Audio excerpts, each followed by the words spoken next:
Assalamualaikum warahmatullahi wabarakatuh. Salam sejahtera bagi kita semua. Perkenalkan, nama saya Bidan Salina SSTM Kep. Saya merupakan dosen tetap pada program studi sarjana kebidanan dan profesi bidan di Institut Ilmu Kesehatan Pelamonia Makassar pada bidang ilmu kebidanan. Nah, latar belakang pendidikan saya yaitu D3 Bidan, kemudian melanjutkan ke D4 Bidan Pendidik, dan melanjutkan pada program Pasca Sarjana Prodi Ilmu Kebidanan. Pada kesempatan ini, saya akan menjelaskan salah satu mata kuliah yang saya ampuh, yaitu Asuhan Kebidanan pada Remaja dan Perimenopause. Mata kuliah ini merupakan mata kuliah wajib dengan beban SKS sebanyak 2 SKS yang terdiri dari 1 teori, 1 praktikum yang diajarkan pada semester 3. Sebelum saya menyampaikan teknik pembelajaran saya akan menyampaikan deskripsi mata kuliah Asuhan Kebidanan pada Remaja dan Perimenopause. Mata kuliah ini membahas tentang perubahan anatomi dan fisiologi pubertas, konsep kesehatan reproduksi remaja, konsep perencanaan keluarga, konsep keluarga berencana, pemeriksaan fisik pada remaja dan anamnesis riwayat menstruasi, melakukan promosi dan edukasi di bidang kesehatan reproduksi remaja, evidence base terkait asuhan remaja, fisiologi menopause, ketidaknyamanan umum pada masa perimenopause, masalah yang mungkin terjadi pada masa perimenopause, dan masalah seksual, screening, pencegahan kanker serviks dan kanker payudara pada perempuan di seluruh rentang usia. Adapun capaian pembelajaran mata kuliah ini adalah yang pertama, mahasiswa mampu menganalisis konsep dasar perubahan anatomi dan fisiologi pada pubertas. Yang kedua, mahasiswa mampu menganalisis konsep reproduksi remaja. Yang ketiga, mahasiswa mampu menganalisis konsep dasar perencanaan keluarga. Keempat, mahasiswa mampu menganalisis konsep keluarga berencana. Kelima, mahasiswa mampu melakukan pemeriksaan fisik pada remaja dan anamnesis riwayat menstruasi. 6. Mahasiswa mampu melakukan promosi dan edukasi dalam bidang kesehatan reproduksi remaja. 7. Mahasiswa mampu melakukan pendidikan kesehatan reproduksi remaja pada situasi krisis kesehatan. 8. Mahasiswa mampu menganalisis dan melakukan pelayanan evidence based asuhan remaja. 9. Mahasiswa mampu menganalisis fisiologi menopause dan ketidaknyamanan umum pada masa perimenopause. 10. Mahasiswa mampu menganalisis masalah yang mungkin terjadi pada masa perimenopause. 11. Mahasiswa mampu menganalisis perimenopause dan postmenopause. 12. Mahasiswa mampu menjelaskan pencegahan kanker serviks dan kanker payudara pada perempuan di seluruh rentang usia. 13. Mahasiswa mampu melakukan screening dan pencegahan kanker serviks perempuan di seluruh rentang usia. 14. Mahasiswa mampu melakukan screening dan pencegahan kanker payudara pada perempuan di seluruh rentang usia. Adapun materi pembelajaran yang akan saya bawakan yaitu pada pelayanan evidence based asuhan pada remaja. Yang pertama adalah penata laksanaan dan edukasi pada remaja dengan kekurangan energi kronik. Kedua, penata laksanaan dan edukasi pada remaja dengan anemia. Ketiga, penata laksanaan dan edukasi pada remaja dengan dismenore. Kemudian yang keempat adalah penata laksanaan dan edukasi pada remaja dengan keputihan. Inovasi yang saya gunakan dalam mendukung proses perkuliahan yaitu absensi dengan menggunakan barcode dan Google Classroom dilakukan untuk berinteraksi secara langsung dengan mahasiswa dalam menjelaskan materi-materi pembelajaran atau wadah dalam pengumpulan tugas. Metode pelatihan dengan menggunakan Google Form, di mana tujuannya agar tercipta lingkungan proses belajar yang asik dan menyenangkan. Setelah saya menjelaskan deskripsi singkat mata kuliah yang saya ampuh, di sini saya akan menjelaskan terkait teknik pengajaran yang saya gunakan, yaitu dengan menggunakan teknik DIA, yaitu Delivery, Interaction, dan Assessment. Di sini saya menyampaikan proses perkuliahan dengan menggunakan beberapa metode.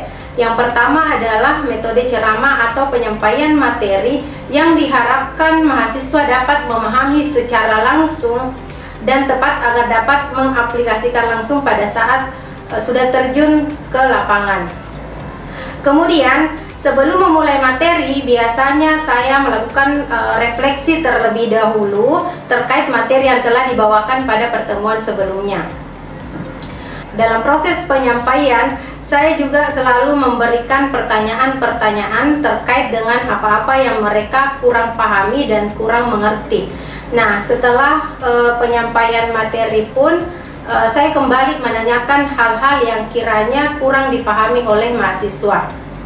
Kedua, metode diskusi, di mana pada metode ini saya memberikan studi kasus kepada mahasiswa.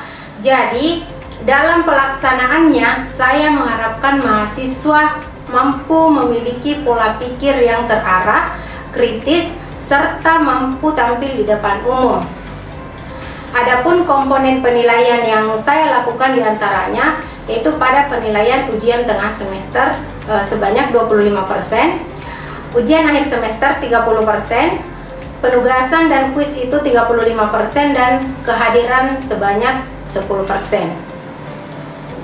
Dari komponen tersebut, saya membuka nilai secara transparan sehingga mahasiswa dapat menilai kekurangan yang dimiliki dalam perkuliahan saya sebelum penginputan nilai di akhir siakan. Selanjutnya, saya akan menampilkan cuplikan cara pembelajaran saya terkait dengan mata kuliah asuhan kebidanan pada remaja dan perimenopause dalam rangka seleksi dosen, yaitu PDD UKTPT, di mana saya akan melakukan proses pembelajaran dengan metode delivery, interaction, dan assessment. Terima kasih dan selamat menyaksikan. Assalamualaikum. Waalaikumsalam warahmatullahi wabarakatuh.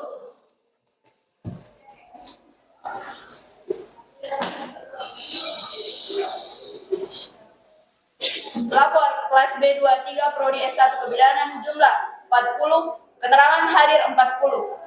Lanjutkan. Siap, lanjutkan. Seluruhnya siap, rep.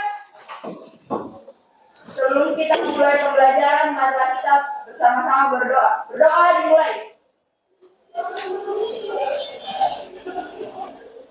Doa selesai. Saat di tempat, gerak. Selamat pagi, Guru.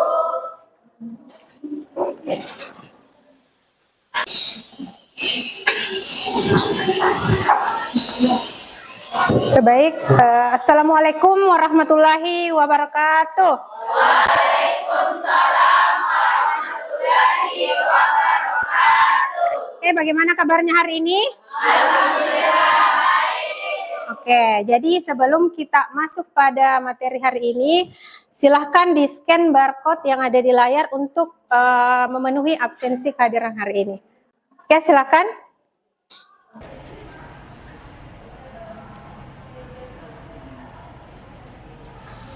Oke, jadi sebelum kita memulai materi hari ini, ada yang bisa mengulang kembali materi terkait di pertemuan sebelumnya. Oke, silakan Fitriani. Berdiri ya, sebut nama, kemudian menjelaskan. Perkenalkan, nama saya Fitrianti, NIM 2023070169.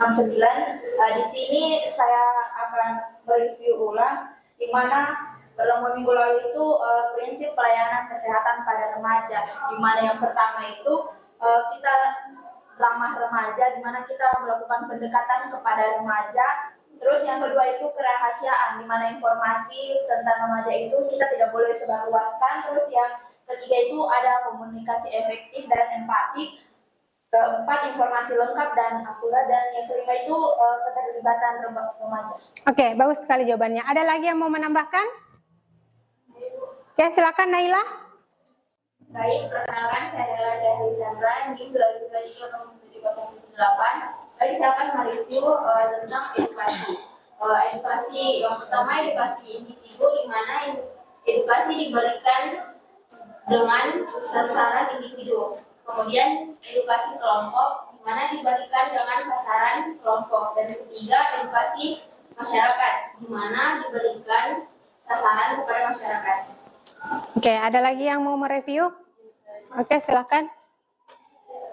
Perkenalkan, nama saya Tiwadil, NIM 2023 07102. Di sini saya akan mereview kembali pelajaran minggu kemarin, yaitu tujuan edukasi. Nah, tujuan edukasi terdapat 3 tujuan utama dalam memberikan edukasi kesehatan agar seseorang itu mampu untuk yang pertama dia menetapkan masalah dan kebutuhan apa yang dia inginkan, dan yang kedua ada memahami apa yang mereka lakukan terhadap masalah kesehatan yang dialami. Nah, yang ketiga mengambil keputusan yang penting tepat untuk meningkatkan kesehatan. Oke, beri aplaus dulu untuk ketiga jawaban temannya. Oke ya, jadi materi sebelumnya itu ada kaitannya dengan materi yang akan kita bawakan pada pagi hari ini, di mana tentang edukasi ya. Jadi tujuan pembelajaran pada pagi hari ini adalah mahasiswa mampu menganalisis dan melakukan pelayanan evidence based pada asuhan remaja ya. Kemudian yang pertama adalah penata laksanaan dan edukasi pada remaja dengan kekurangan energi kronik. Yang kedua adalah penata laksanaan pada remaja dengan keputihan. Yang ketiga adalah penata laksanaan dan edukasi pada remaja dengan anemia. Yang keempat adalah penata laksanaan dan edukasi pada remaja dengan dysmenorrhea. Oke, baik. Sebelum kita masuk pada penata laksanaan, terlebih dahulu saya akan menjelaskan tentang apa sih itu evidence based medicine. Ya, jadi evidence based medicine adalah proses yang digunakan secara sistematik untuk melakukan evaluasi, menemukan, menelaah atau mereview dan memanfaatkan hasil-hasil studi sebagai dasar dari pengambilan keputusan. Nah, salah satu syarat utama yang harus kita lakukan yaitu memfasilitasi pengambilan keputusan klinik yang berdasarkan evidence based ya, di mana evidence based di sini adalah dengan menyediakan bukti-bukti ilmiah yang relevan dengan masalah klinik ya, seperti halnya nanti yang akan kita bahas pada pertemuan ini itu terkait penata laksanaan ya pada remaja dengan penata laksanaan pada remaja dengan misalnya anemia. Bagaimana evidence base yang akan kita terapkan pada proses edukasinya ya. Oke, yang pertama kita masuk pada penata laksanaan dan edukasi pada remaja dengan kekurangan energi kronik ya. Nah, kekurangan energi kronik atau biasa disebut dengan KEK adalah kondisi di mana wanita tersebut mengalami kekurangan gizi ya, termasuk kekurangan apa? Ya, kalori dan protein, dan dia itu berlangsung lama dan menahun. Nah, adapun tanda dan gejalanya biasa pada remaja itu mengalami lemas ya. Nah, lemas dan mudah lelah. Kemudian pada saat kita melakukan pengukuran IMT ya atau indeks massa tubuh itu didapatkan IMT-nya itu kurang dari ya 18,5 ya. Nah, kemudian pada saat kita melakukan pengukuran lila ya didapatkan lilanya itu kurang dari 23,5 ya. Jadi penyebab langsung terjadinya KEK itu biasanya disebabkan karena masalah gizi ya. Nah, masalah gizi ini disebabkan karena makanannya yang tidak seimbang ya. Apalagi remaja-remaja itu biasanya lebih cenderung makan makanan yang siap saji ya. Oke. Kemudian adanya penyakit infeksi yang sedang diderita. Kemudian remaja itu yang tidak baik dalam mengonsumsi makanan ya, tidak baik pola dalam mengonsumsi makanan itu biasa akan mengakibatkan kekebalan tubuhnya menjadi turun ya, menjadi lemah, kemudian mudah terserang penyakit. Nah, sudah masuk itu penyakit akan mudah terjadi infeksi ya. Oke. Nah, adapun edukasi yang biasa kita lakukan ya pada remaja dengan KEK, yang pertama adalah menjelaskan tentang gizi seimbang ya.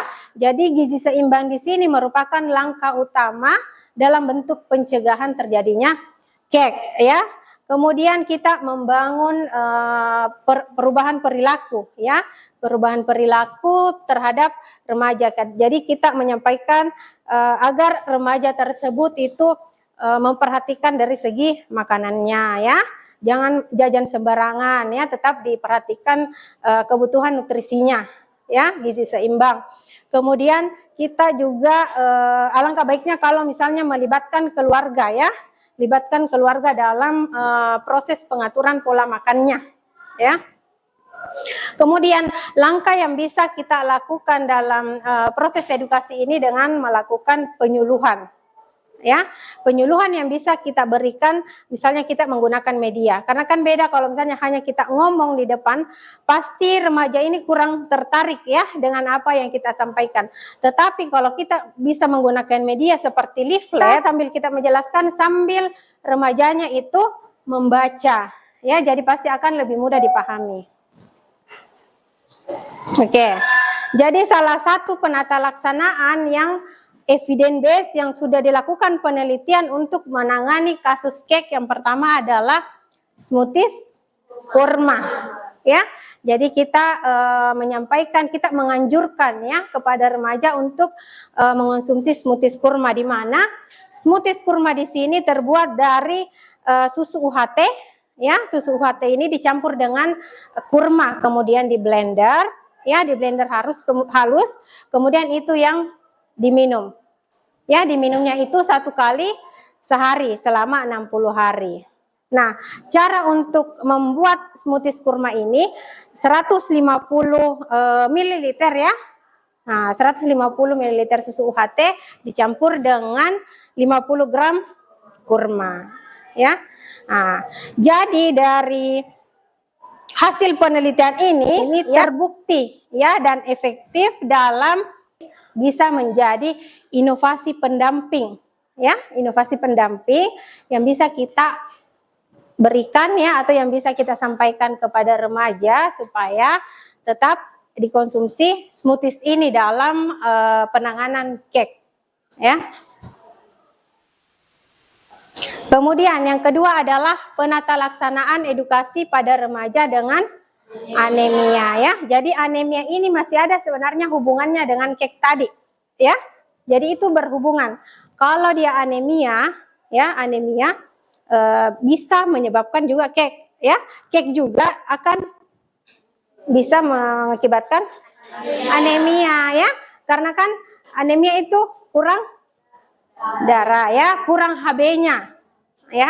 Jadi di mana HB normal itu pada remaja 12, berapa? 12 gram ya. Baru dipanci 12, padahal ada mie di atas ya. Oke, ya sudah ada mie itu. Saya tampilkan di depan ya. Jadi HB normal itu 12 gram per desiliter. Jadi kalau kurang dari itu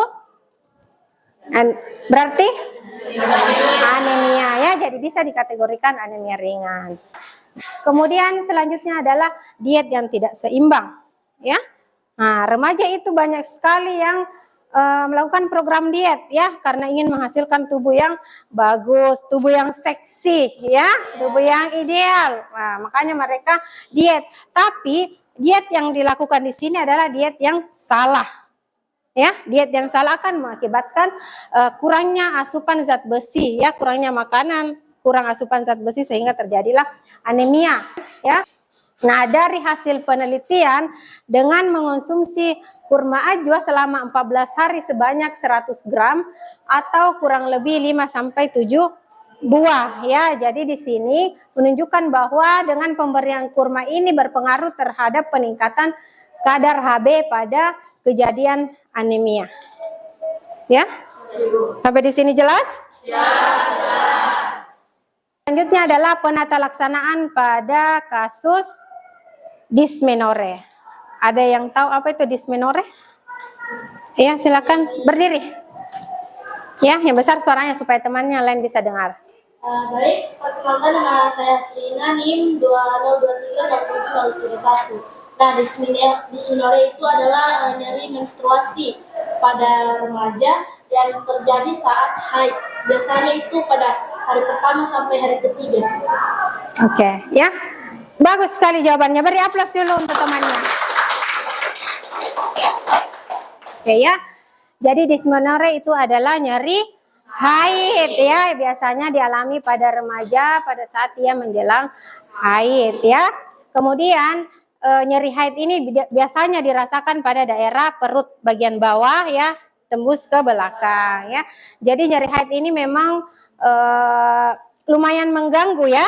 Lumayan mengganggu aktivitas sehari-hari dan bahkan biasanya banyak yang izin-izin gara-gara nyeri haid ya. Nah, padahal untuk nyeri haid itu sendiri sebaiknya kita melakukan aktivitas, jangan berdiam diri ya. Jadi semakin kita diam, semakin kita berbaring itu akan semakin sakit. Jadi sebaiknya kita beraktivitas ya. Kemudian lakukan olahraga ringan. Nah, penyebab dari terjadinya nyeri haid di sini karena produksi prostaglandin ya. Jadi peningkatan produksi prostaglandin yang menyebabkan terjadinya kontraksi rahim yang berlebih sehingga terjadi nyeri. Nah, adapun edukasi yang bisa kita sampaikan ya dengan melakukan terapi hot herbal. Ya, hot herbal compress. Di mana hot herbal compress di sini adalah terapi tradisional yang digunakan untuk meredakan nyeri, ya. Jadi efeknya adalah untuk melancarkan peredaran darah, ya. Kemudian sebagai anti inflamasi, ya. Nah, jadi hot herbal di sini, ya, jadi herbal yang dimaksud adalah seperti jahe ya ataupun kunyit. Nah, itu ditumbuk kemudian dimasukkan ke dalam kain ya, dibungkus dengan menggunakan kain, kemudian itu dikukus. Setelah itu kita kompres pada bagian yang nyeri ya, kita kompres pada bagian yang mengalami nyeri dan kompresnya itu selama 10 sampai 15 menit ya. Dan berdasarkan hasil penelitian juga ternyata efektif ya dalam menurunkan intensitas nyeri pada saat terjadi haid ya. Ini hasil penelitiannya. Kemudian selanjutnya adalah penata laksanaan keputihan. Apa itu keputihan? Ada yang tahu? Keputihan? Ada yang pernah mengalami keputihan? Ya, pernah. Oke, jadi apa itu keputihan? Oke, silakan. Baik, perkenalkan saya nama Wahidah, ini 23 mengenai formulatornya. Jadi keputihan itu adalah keluarnya cairan berupa lendir dari melonika atau dari vagina. Biasanya untuk normalnya tisu berwarna bening atau berwarna putih susu. Nah, keluarnya cairan keputihan ini juga menunjukkan bahwa seorang wanita ini berada dalam masa tersebut. Begitu saja, terima kasih. Nah, keputihan dapat merupakan suatu keadaan yang normal ya atau fisiologis. Kemudian sebagai suatu tanda terjadinya penyakit yang biasa disebut dengan keputihan patologis ya. Oke, sampai di sini ada yang kurang jelas atau ada yang mau ditanyakan silahkan. Ya, silakan berdiri. Sebut nama ya. Perkenalkan, nama saya Rizky Lafrine Haris, NIM 2023-07-72. Pertanyaan saya, apa risiko jangka panjang jika anemia tidak ditangani sejak remaja? Oke, jadi ada pertanyaan dari temannya. Ya, apa resiko jangka panjang jika anemia tidak ditangani dengan cepat? Ada yang bisa jawab? Oke, silakan. Perkenalkan, saya Rizky Wijaya. Di sini saya akan menjawab pertanyaan dari saudara Rizkila yang dimana pertanyaannya itu apa resiko jangka panjang yang terjadi jika anemia tidak ditangani sejak remaja. Nah, yang pertama ada menurunnya fisioter dan kecerdasan, kemudian yang berikutnya menghambat pertumbuhan fisik atau seseorang menjadi kurus. Baik, jawaban saya. Terima kasih. Ya. Oke, sampai di sini sudah dipahami pertemuan kita, materi yang saya sampaikan tadi? Jelas? Jelas? Oke, kalau jelas, saya mau bertanya, boleh? Oke, ada yang bisa menjelaskan atau mengklasifikasikan yang mana sih itu keputihan fisiologis dan yang mana keputihan patologis? Siap saya, Bu. Nurahida lagi, oke silahkan. Baik, terima kasih atas kesempatannya. Jadi di sini saya akan menjelaskan klasifikasi antara keputihan fisiologis dan patologis. Nah, jadi untuk mengetahui bahwa keputihan yang kita alami termasuk fisiologis atau patologis, ada beberapa ciri-ciri yang membedakan. Nah, yang pertama untuk keputihan fisiologis, untuk ciri yang pertamanya, yaitu yang pertama tidak berbau, kemudian dia berwarna bening atau putih susu.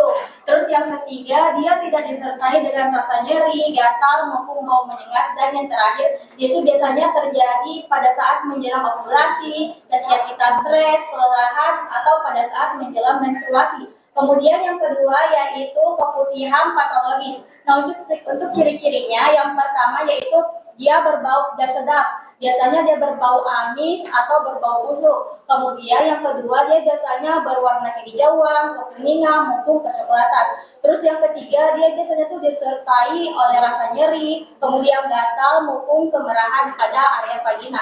Dan yang terakhir, keputihan patologis ini tuh biasanya disebabkan karena infeksi jamur, kemudian bakteri dan juga parasit. Dan itu saja yang bisa saya jelaskan. Terima kasih. Oke, mantap ya. Beri aplaus dulu untuk jawaban temannya. Kurang semangat, beri aplaus dulu Tawa. Oke, ya. Bagus sekali. Jadi sudah bisa ya membedakan yang mana itu keputihan fisiologis dan yang seperti apa keputihan yang patologis. Ya, jelas? Siap. Oke, baik ya. Oke, ada yang mau bertanya lagi? Oke, sudah jelas ya? Oke, jadi kalau sudah dianggap jelas semuanya, saya ingin mengetes sampai di mana sih sebenarnya kejelasan yang kalian maksud ini, ya? Nah, caranya adalah dengan scan barcode quiz, ya. Jadi saya mau adakan quiz, silakan di scan barcode-nya yang ada di atas dan dikerjakan sekarang. Oke, selanjutnya saya ada oleh-oleh. Nah, pasti senang tuh semua kalau ada oleh-oleh? Iya, harus senang. Masa dikasih oleh-oleh enggak senang? Nah, oke. Jadi oleh-olehnya adalah tugas. Ah, tugas ya. Jadi ini tugas adalah tugas individu. Ya, bisa kalian lakukan review jurnal ya terkait masalah-masalah remaja seperti yang saya sampaikan tadi ya, pada anemia, kek, dysmenorrhea dan keputihan. Nah, jadi pada saat memberikan edukasi tadi kita sampaikan toh pada remajanya ini tuh sudah berdasarkan bukti, jadi tidak usah takut, tidak usah khawatir terjadi apa-apa pada remaja ini. Oke, jelas? Oke. Sebelum saya akhiri, saya mau tanya dulu, tidak ada lagi yang mau bertanya? Oke, baik. Kalau tidak ada lagi yang mau bertanya, sekian untuk pertemuan kita hari ini. Mudah-mudahan apa yang saya sampaikan mudah dipahami, ya, dimengerti dan akan diimplementasikan nanti di masyarakat. Sekian untuk hari ini. Wabillahi taufiq walhidayah. Wassalamualaikum warahmatullahi wabarakatuh. Waalaikumsalam warahmatullahi wabarakatuh.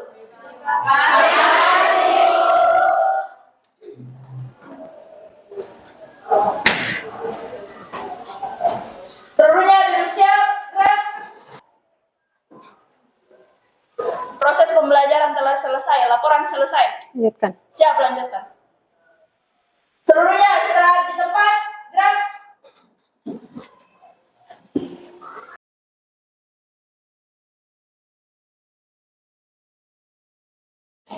Oke, ayo nah semua. Siap.